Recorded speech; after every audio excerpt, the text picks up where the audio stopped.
Just rearranging my money board here. What I've got is a U.S. silver certificate, a $1 bill, 1957. This was printed. It was worth $1 then. It's still worth $1 today. Of course, the dollar doesn't cover today what it once did back then. Probably it worked for $1 an hour. Now it's a lot more than that.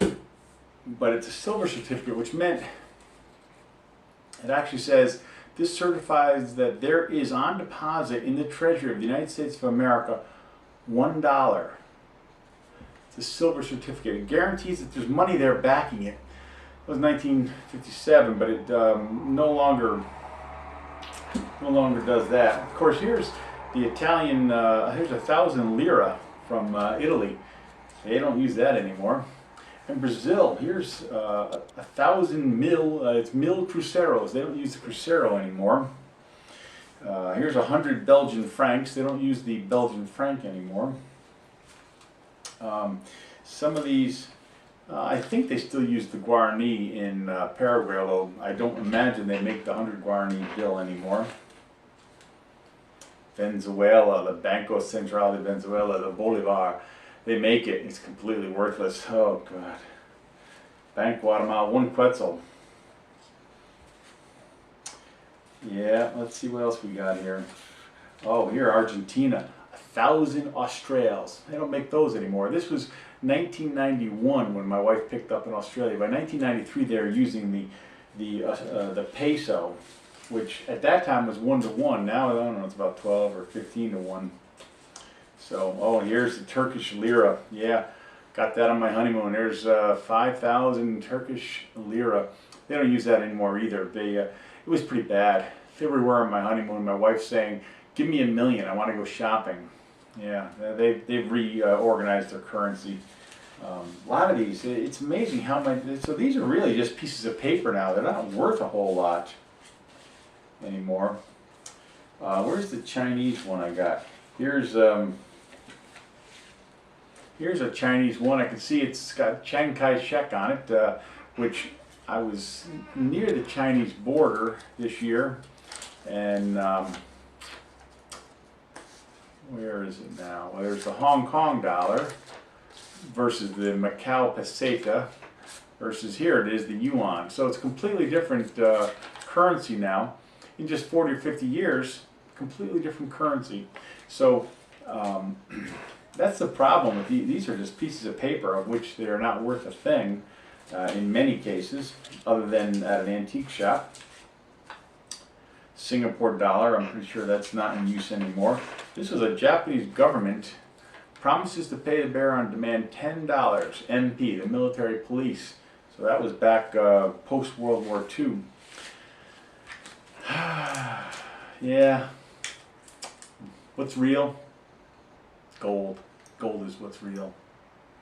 But for that, you gotta go to a gold mine.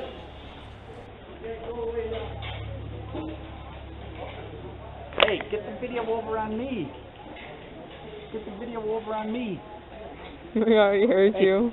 Class, I'm at the El Dorado gold mine in just a little north of Fairbanks, Alaska. And of course, I've just been tanning for gold. All right. This is just our little vial that contains the flakes of gold. 1890s, that's when gold was discovered here in the Yukon and in Alaska, and that big gold rush, and that of course changed Alaskan history. But what is the big deal about gold? Why is it that people care so much about gold, especially nowadays? Well, with deficit spending going on in the government, there are a lot of concerns because gold has had value through many, many years, through time immemorial, 5,000 years. And let's get a picture of my wallet. So, but this $2 bill is just fiat money, which means it's not really worth anything. Yeah, but I'm in the middle of an economics video. It's not actually worth anything in and of itself. Gold can be turned into jewelry, can be turned into, if you wanted to make a gold fork, you could do that, for that matter. And gold lasts. 100 years from now, these flecks will still be there. You can melt them into nuggets of gold and gold rings and so on. And 100 years later, that gold will still have the same exact value and utility. And therefore, now of course, gold has additional utility. Things like, there's actually gold in cell phones. in the electronics. But in any event, gold has actual value. So the big concern is not what gold will do for you, but the fact that a lot of other people want gold. And that's why people are buying gold, because as we balloon our deficit, we're devaluing our money supply. And therefore, the real value is in something that has lasted through cultures and through eons, and that's gold. And so I'm here in Alaska. Hey. Wait, I'm just showing the. Continue speaking. So I'm here in Alaska trying to strike it rich so that I don't have to worry about inflation, because gold will hold its value through time and through culture.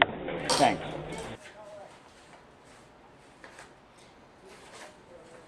Now, because these aren't real, you're liable to find different.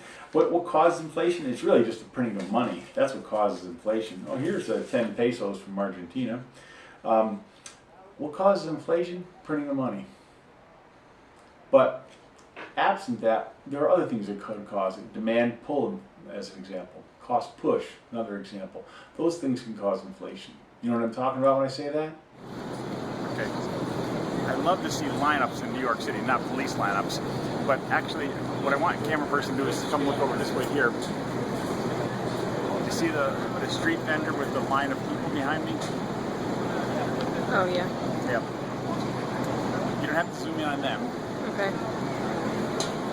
You had bad lighting. Yeah, okay. Whenever you see a line of people, your first thought should be, hey, why don't they charge more? And that's what we would call demand pull inflation, when prices go up because there's a huge demand for it.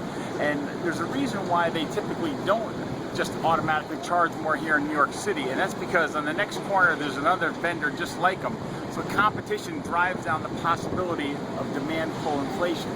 Demand pull inflation is going to happen when there's not enough suppliers and there's too much demand for that, as opposed to cost push inflation, which is what happens when the price of the goods that the supplier is using to make their goods, if those costs go up, then they pass those costs on to consumers. So cost push inflation is very different from demand pull inflation.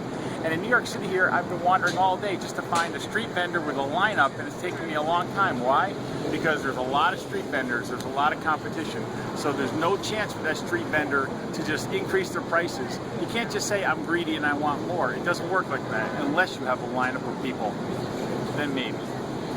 Of course, in this lecture, we talk a lot about money, but we also have to talk about the other factors of a macroeconomy, like unemployment. That's another thing besides money that the government is constantly trying to put its hand in to prevent not only inflation, but to prevent unemployment. Actually, most governments don't try to prevent inflation. Mostly they try to manage inflation. They actually try to build inflation into their government, to the economy. It's crazy, I know.